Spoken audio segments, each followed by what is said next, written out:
happened there? Sorry about that. Are endocrine mechanisms for increasing peripheral resistance. These are things like our epinephrine, our norepinephrine, right? Those should sound somewhat familiar to you. This is angiotensin. Angiotensin 2, right? A hormone, right? We're also talking about renin. All of these things are going to be secreted. These are all hormones that are going to be secreted in order to increase peripheral resistance. In terms of our neural mechanisms for increasing peripheral resistance, here we're just going to increase sympathetic activity, right? Our sympathetic activity is our fight or flight. Fight or flight, we're talking about increased heart rate, increased cardiac output, right? We're going to we're going to constrict our vessels, right? In some places, we're going to dilate them, in others, depending on, which organs we're talking about. So the angiotensin, the renin, epinephrine, norepinephrine are all going to play a role in increasing peripheral resistance. If we're talking about the opposite, where we're going to decrease peripheral resistance,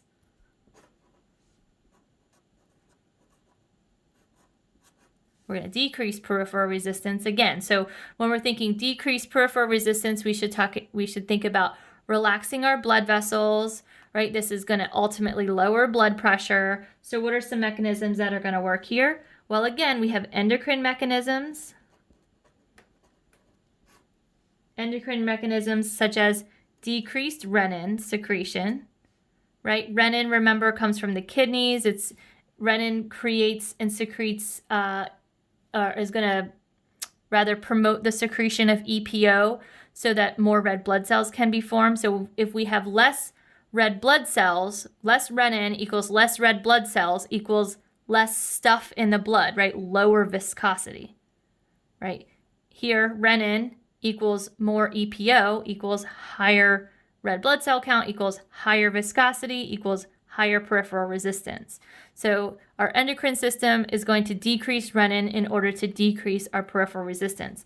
What does our nervous system do, or our neural mechanisms? Well, here, instead of having increased sympathetic input, we're going to have increased parasympathetic input, right? So this is our rest and digest. This is going to cause that vasodilation, right? This is going to allow our vessels to relax. They're not going to be tight and constricted. They're going to relax, which is going to lower peripheral resistance, which is going to therefore lower our blood pressure, as we saw on our other graphic organizer that we did. So that's one, peripheral resistance. Other ways we can regulate our blood vessels. We can also regulate our blood vessels, right? BV, blood vessels. We can also regulate them by regulating our cardiac output. CO, cardiac output. You should know, by the way, that CO stands for cardiac output. So just like before, we're going to talk about some effects. So with peripheral resistance, we can increase or decrease peripheral resistance.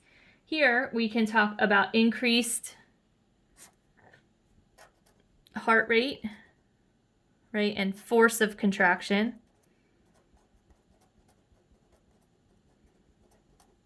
Right, increasing the heart rate and therefore the force of contraction, which may or may not increase the stroke volume depending on the venous return, right? So our mechanisms here for increasing that heart rate, we have, let me go with this color, our endocrine mechanisms. The endocrine mechanisms are things like thyroid hormone, right? Remember, thyroid hormone is like our engine. This is the fire in our body. Literally, this is what keeps us warm. This is what keeps our metabolism going. The thyroid hormone is keeping our muscles contracted. We also have epinephrine and norepinephrine. Whenever you think epinephrine and norepinephrine, you should think about that sympathetic response, right? This is our fight or flight. When we're thinking about the neural mechanisms here, I just mentioned it. If we have epinephrine and norepinephrine, is it going to be sympathetic or parasympathetic for our neural control?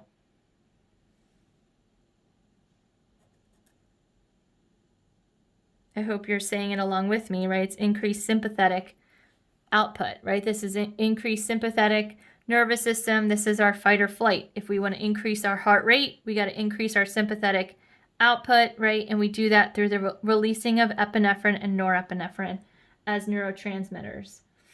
If we want to decrease our heart rate, right, the opposite effect on our cardiac output, we want to decrease our heart rate. We want to decrease the force of contraction. We want to slow things down, right? So our endocrine mechanism here, and you already know this because we've talked about it several times in the last chapter, but our endocrine mechanism is our ANP, right? Our atrial natriuretic peptide. That's our endocrine mechanism for decreasing heart rate. Our neural mechanism for decreasing heart rate is just the opposite of what we had here, right? Instead of increasing sympathetic, we're going to increase parasympathetic.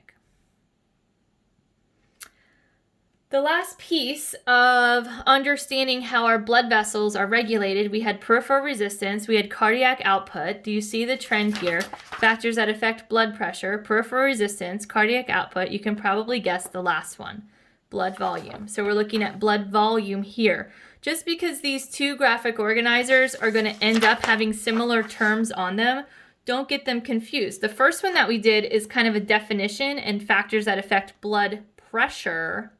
This one, what we're doing here is how everything is regulated. We're looking at the regulatory mechanisms, understanding what causes these things to go up or down. So this next one or last one is our blood volume. And blood volume, not to be confused with blood vessels. Maybe I'll write the word vessels there, B vessels. So this is blood volume. Right, the BV up here is blood vessels. If you abbreviate this BV, just make sure you don't get them confused. So blood volume. And again, if we want to increase our blood volume, we have two kind of outcomes, right? We want to increase our blood volume, we can do that through endocrine and neural.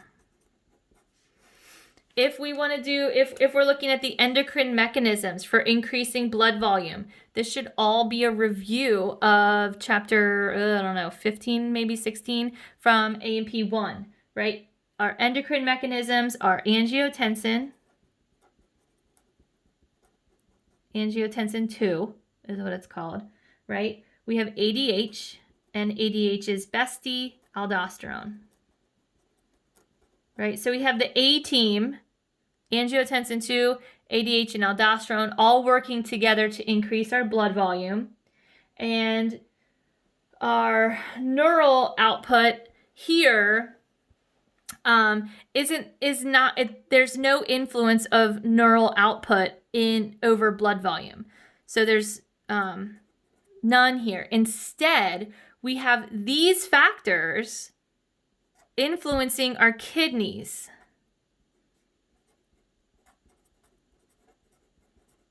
They're leading to renal regulation. The renal regulation is going to be increased H2O retention. In other words, you're going to hold on to your water. You're not going to pee it out.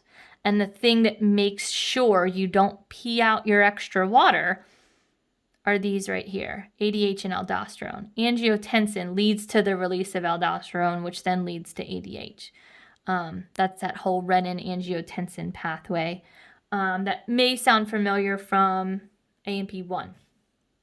And if it doesn't, it is described in this chapter as well. It has to do with the kidneys releasing the renin, and the renin then triggering the angiotensin hormone in the lungs, and then that triggering the release of aldosterone.